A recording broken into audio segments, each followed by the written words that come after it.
UPSC আমি কথা কওঁ UPSC আমাৰ অসমৰ প্ৰথমজন গ্ৰেজুৱেট আনন্দৰাম বৰুৱা তেওঁৱে প্ৰথম UPSC ক্লিয়াৰ কৰিছে আৰু তেওঁৱে ইণ্ডিয়াৰ প্ৰথমজন DM কিন্তু আমি প্ৰথম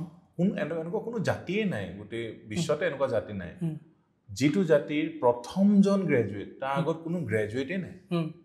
প্ৰথমজন গ্ৰেজুৱেটে গৈ UPSC ক্লিয়াৰ কৰিছে যেটো ইণ্ডিয়াৰ ভিতৰত সবকে টাফেষ্ট এক্সাম আৰু যেতিয়া আনন্দৰাম বৰুৱা তেওঁ যেতিয়া এই এক্সামটো দিছিলে তেতিয়া হয়তো কাট অফ এজ যেটো এজ লিমিট 19 বছৰ আছিল আৰু তেতিয়া ইংলিছৰ বাহিৰেও গ্ৰীক আৰু লেটিনো হয়তো পঢ়িব লগা আছিল ওকে স্যাৰ সো ইমাজিন কৰক আমি এতিয়া ইংলিছ বা অসমীয়াটো আমি UPSC লিখিব পাৰো কিন্তু আমি নিদিওৱে নোৱাৰাৰ কথাই নাই কাৰণ আমাৰ যদি প্ৰথমজন গ্ৰেজুৱেট আমাক দেখাই গৈছে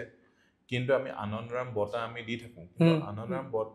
বৰুৱাই কি কৰিছিলে সেইটো আমি যেতিয়ালৈকে গুণগান নকৰিম তেওঁৰ বিষয়ে যেতিয়া এভৰিডে আমি যদি কথা নাপাতিম কটনৰ এটা হোষ্টেলো আছে ARB মই কটনত থকা পিছতো মই গম নাপাওঁ ARB কোন হয় ওকে স্যাৰ পিছতে মই গম পাওঁ যে ARB আমি ARB লকেট লগাই আমি ঘূৰিব লাগে